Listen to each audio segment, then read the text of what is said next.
Well, good morning. I'm Brian Reagan. This is Tyler Kelly. And we welcome you to the Gospel of Matthew, chapter 9, verses 32 through 34. If you don't mind, Tyler, read those. As they went out, behold, they brought to him a man mute and demon-possessed. And when the demon was cast out, the mute spoke. And the multitudes marveled, saying, It was never seen like this in Israel.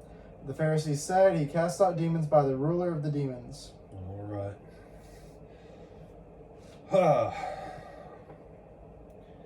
The sad truth of verse 34 is it doesn't have to be just about casting out demons.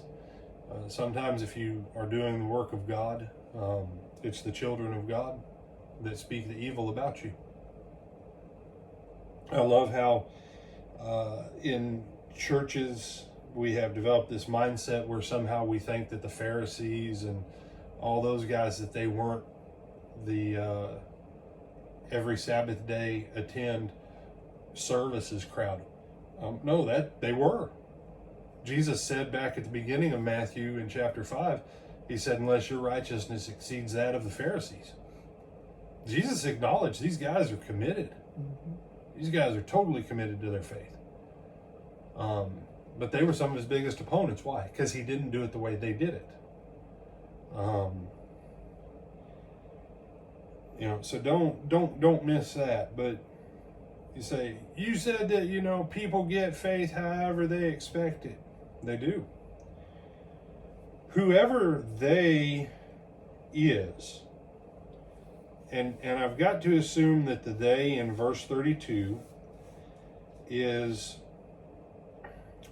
the they there is probably the apostles.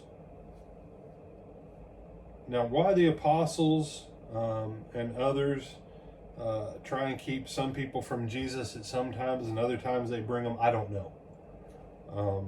That just, In verse 32, as they went out, they brought to him a mute man possessed with a demon. Now you could read that the other way and say, as Jesus and his apostles went out, the crowd brought him a man who was demon possessed. Either way, someone wanted Jesus, as a son of David, to have mercy on this man also. He had had mercy on these blind men. They went and told his fame in all the region. He went out, and someone is bringing a demon-possessed man to him. The man can't speak.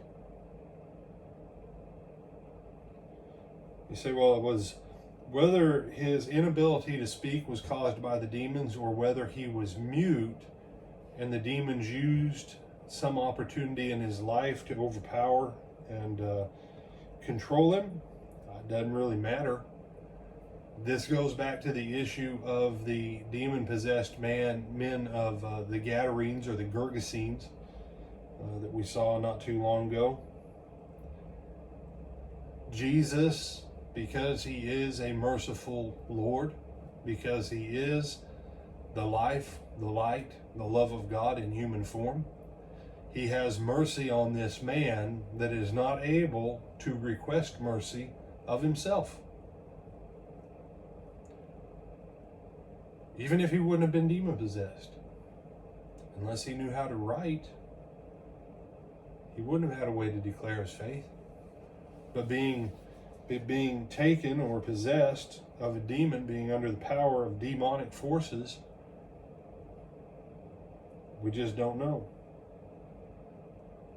And so Jesus exercised his mercy under the principle of implied consent.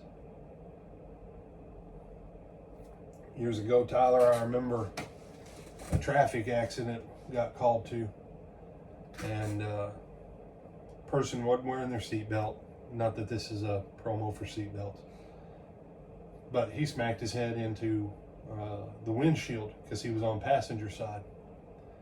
And I mean, just chock full of glass. And he refuses treatment because he doesn't want to get stuck with a hospital bill. A couple other guys arrive at the scene, and I told him, I said, don't touch him. I said, he's already refused treatment. I said, he's refused it 3 times. I said, she's willing to take help. And the guy's like, you get your hands off her. And I said to him, I said, you need to back up, dude. I said, she did consent to receiving help. I said, but if you interfere, I said, you'll have a whole different ball game of trouble on your hand. The ambulance gets there.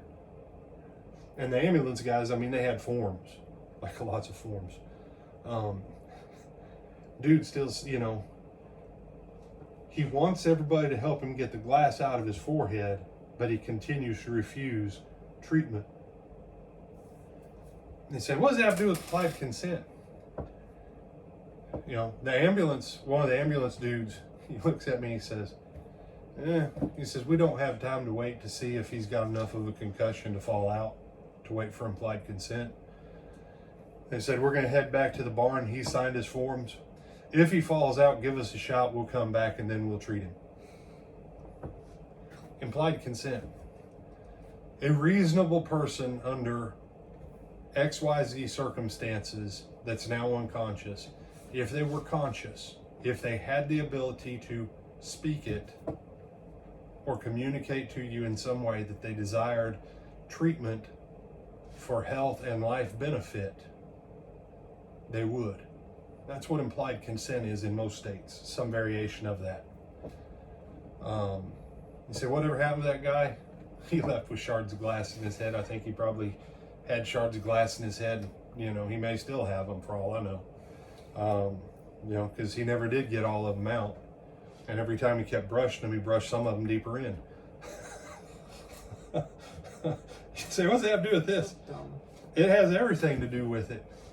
The guy didn't have the ability. And so Jesus, by mercy, exercised mercy under the law of implied consent where faith was concerned. You have some other thoughts on this one, my brother? No, sir. All right. So hopefully as we're going through these miracles of Jesus, my hope is that you're seeing that God wants to do good to his children and that we don't always have to get everything 100% dead on for God to be good to his children.